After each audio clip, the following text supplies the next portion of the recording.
സ്വർണ്ണക്കൊള്ള ശബരിമല സ്വർണ്ണക്കൊള്ളയെക്കുറിച്ച് ഈ ഇലക്ഷൻ കാലഘട്ടത്തിൽ കഴിഞ്ഞ കാലഘട്ടത്തിൽ സ്വർണം കെട്ടതാരപ്പ സഖാക്കളാണേ അയ്യപ്പ എന്ന് പാട്ടിറക്കിയ കോൺഗ്രസ്സുകാർ എന്തുകൊണ്ടാണ് ഇപ്പോൾ സ്വർണ്ണക്കൊള്ളയെക്കുറിച്ച് മിണ്ടാത്തത്? അപ്പോൾ സഖാക്കളാണേ അയ്യപ്പ എന്ന് ആ പാട്ടിറക്കുമ്പോൾ സ്വർണം കെട്ടതാരപ്പ സഖാക്കളാണേ അയ്യപ്പ എന്ന് പറയുമ്പോൾ കൂട്ടുനിന്നതാരപ്പ UDF ആണ് അയ്യപ്പ എന്ന് പാടേണ്ടി അല്ല ഞാൻ പറഞ്ഞത് കഴിഞ്ഞ തെരഞ്ഞെടുപ്പിൽ ഇവർ ഇറക്കിയ പാട്ട് എന്താ? ആ തെരഞ്ഞെടുപ്പിൽ ആ പാട്ടിറങ്ങുമ്പോൾ കേസെടുത്തതിന്റെ പേരിൽ ഇവർ പറഞ്ഞത് എന്താ? എല്ലാ തെരഞ്ഞെടുപ്പിലും ഇനി ആ പാട്ട് വരും എന്ന് പറഞ്ഞു.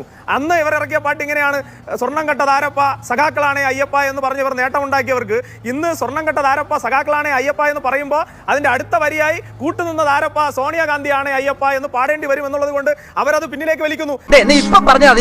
ഞങ്ങളെ സംബന്ധിച്ചിടത്തോളം ഞങ്ങളുടെ രാഷ്ട്രീയ നിലപാട് ഞങ്ങൾ ആദ്യമേ തന്നെ പറഞ്ഞതാണ്.